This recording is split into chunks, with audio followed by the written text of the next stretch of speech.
Bonjour mes chers amis, j'espère que vous allez très bien et que Dieu est en train de vous bénir. Bienvenue dans votre émission Entre nous. Ici, nous faisons entre nous décryptage. Ici, nous venons décrypter toutes les vidéos que vous nous envoyez, que cela puisse être un vrai ou un faux pasteur. Nous parlons quand même pour vous aider à comprendre. Nous allons commencer avec une vidéo et j'espère que vous allez aimer la vidéo. Voilà un peu. Nous commençons. On arrête de vous dire, les pasteurs sont aussi des hommes. Oui, nous sommes des hommes, mais nous sommes des modèles. L'apôtre Paul dit à Timothée, sois un modèle pour le troupeau. Oui, si moi je tombe, vous allez me juger plus. Vous allez me juger plus. C'est normal, je ne vous en voudrais pas. On arrête de vous dire, les pasteurs sont aussi des hommes. Oui, nous sommes des hommes, mais nous sommes des modèles. L'apôtre Paul dit à Timothée, sois un modèle pour le troupeau. Oui, si moi je tombe, vous allez me juger plus.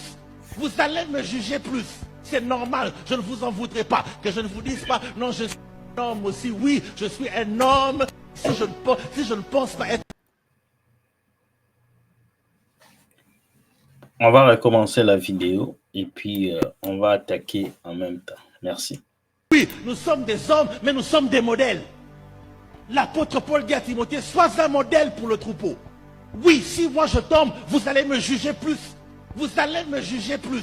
C'est normal, je ne vous en voudrais pas. Que je ne vous dise pas, non, je suis un homme aussi. Oui, je suis un homme. Si je ne pense pas être pasteur, que je descende.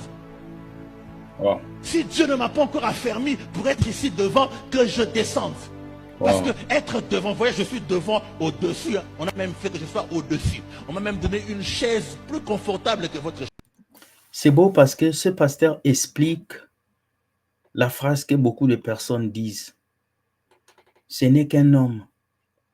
Le pasteur, ce n'est qu'un homme. Mais vous avez oublié que les pasteurs sont des modèles. Parce que si vous l'avez laissé être devant, c'est parce que c'est un modèle.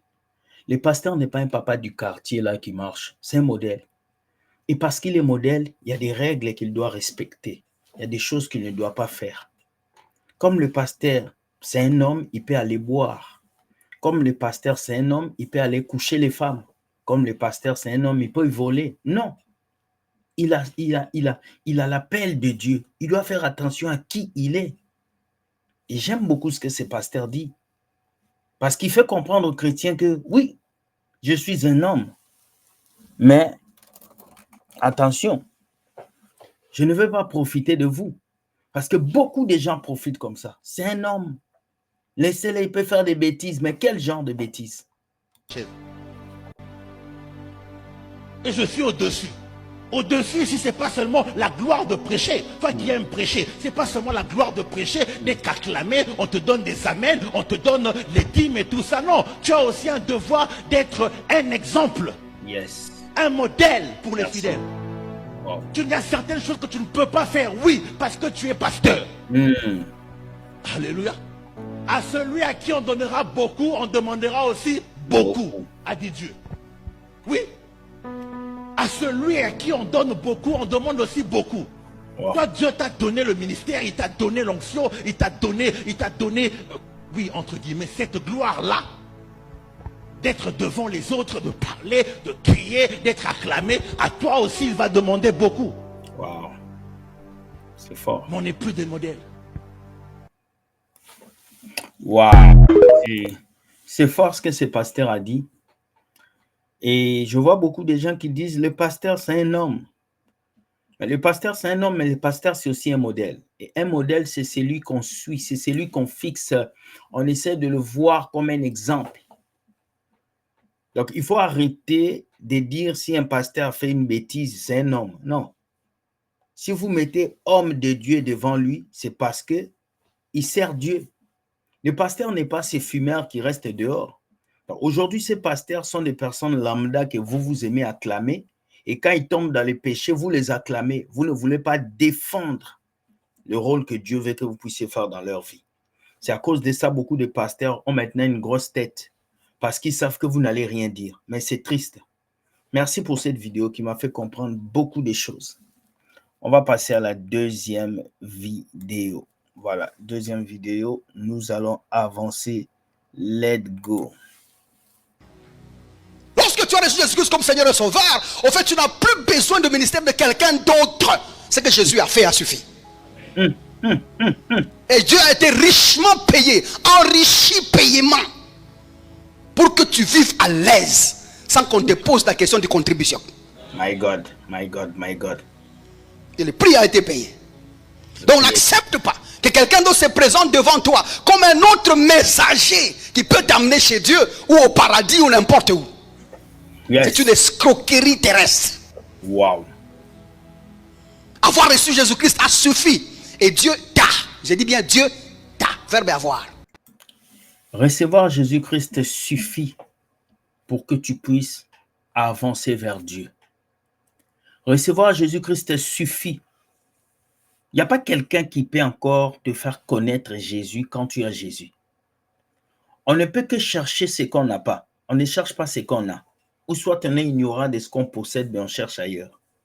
C'est ce que ce pasteur dit. Il est très rationnel, le pasteur Nadon Pongo. Donc, il veut dire quelque chose. Vous ne devez rien à Dieu. Parce que beaucoup d'entre vous, les chrétiens, vous venez à l'église comme si vous devez quelque chose à Dieu. Vous ne devez pas quelque chose à Dieu. Le fait d'avoir Jésus, c'est tout. C'est Dieu qui vous a donné cette capacité. C'est fort. Une fois en Christ, Dieu t'a. Et tu ne peux plus lui échapper. C'est comme ça que nous sommes dans la sécurité du salut. Yes. Quelqu'un doit connaître la sécurité du salut. C'est sauvé une fois, sauvé pour toujours. Jésus lui-même disait en Jean chapitre 10, versets 27 et 28, il dit, ceux dont tu m'as donné, je les ai dans mes mains. Et ils ont la vie éternelle. Et il ajoute, ils ne périront jamais. Et il ajoute, et mon Père qui est plus grand que moi, les a dans ses mains. Ça s'appelle double sécurité. Si Jésus te lâche, Dieu te prend. Si Dieu te lâche, Jésus te prend. C'est-à-dire tu es condamné à l'éternité. Amen. Ça ne s'annulera pas. Il n'y a rien dans les cieux, rien sur la terre, rien sous la terre que tu pourras faire aujourd'hui qui pourrait annuler l'œuvre de la croix. Voilà. Les gens pensent que c'est en donnant des dîmes, c'est en chantant dans la chorale qui va accomplir l'œuvre de la croix. C'est faux. Tout acte que tu poses ne peut pas accomplir l'œuvre de la croix. C'est juste la grâce de Dieu. On est dit, nous sommes sauvés par grâce. C'est cette grâce de Dieu qui nous a sauvés. Alors, donnez la dîme, bâtissez les hôtels. Ce sont des bêtises qu'on vous rencontre pour que vous puissiez donner l'argent dans les églises. Sinon, Jésus vous a déjà sauvé et c'est gratuit. Vous avez le salut en vous. C'est à vous de bien vous comporter afin que Christ soit honoré dans vos vies. Waouh, une vidéo extraordinaire. Ça n'a pas de franc de ça. Aucun sacrifice ne peut annuler ou contribuer à ajouter sur ce que Dieu a déjà reçu. Waouh. C'est fort. Et tout ce que tu ajoutes, Dieu ne prend pas. Wow. Parce que Jésus a suffi. Tout ce que tu as Je dis encore, Jésus a suffi. Parce que Jésus a suffi.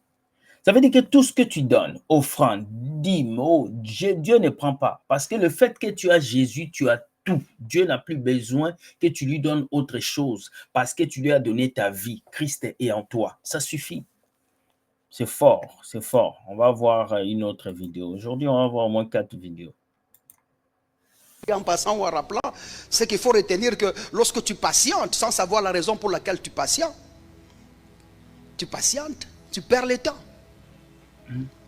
Ou lorsque tu attends sans savoir les raisons pour lesquelles tu attends, tu perds le temps. Wow, c'est fort. La patience doit avoir une forme de sagesse dedans. La patience doit avoir une forme de connaissance. La patience discerne. Ouais. C'est un moment où tu discernes le fait. Je suis arrivé ici comment? Et comment je veux sortir de cet endroit? C'est fort. La patience a en elle une certaine dose de compréhension. Oui, sans la Si compréhension. une patience ne t'apporte pas la compréhension de la situation que tu attends, yes. Tu es dans la naïveté la plus totale. J'aime ça, j'aime ça. La patience doit avoir une forme de lumière à l'intérieur. Lumière, la compréhension. Lorsque tu patientes, tu dois voir le bout du couloir. Tu dois être en mesure de voir où tu sors. La porte qui te permet de sortir de la situation. Pas rester là. Donc, la patience, ce n'est pas attendre sans rien faire. Mais la patience, c'est attendre tout en faisant des actes. C'est très fort ce qu'il dit, parce que beaucoup de gens ne savent pas pourquoi ils attendent. Ils sont patients, mais pourquoi? À quel but? C'est ça, en fait, le problème. Jésus a dit, il part nous préparer des places. Il va revenir. Nous l'attendons. Mais nous n'entendons pas Jésus les bras fermés. Nous travaillons notre salut. Nous sommes là, nous croyons en Jésus. Chaque jour, nous prêchons la parole en l'attendant. Donc, beaucoup de chrétiens s'assiedent et puis ils disent, j'attends que Dieu fasse. Tu ne peux pas t'asseoir attendre que Dieu puisse faire. Pendant que tu attends, tu peux bouger. Donc, la patience, ce n'est pas seulement l'action de rester sur place, mais c'est l'action de faire quelque chose en attendant que l'autre chose arrive. C'est fort ce qu'il dit.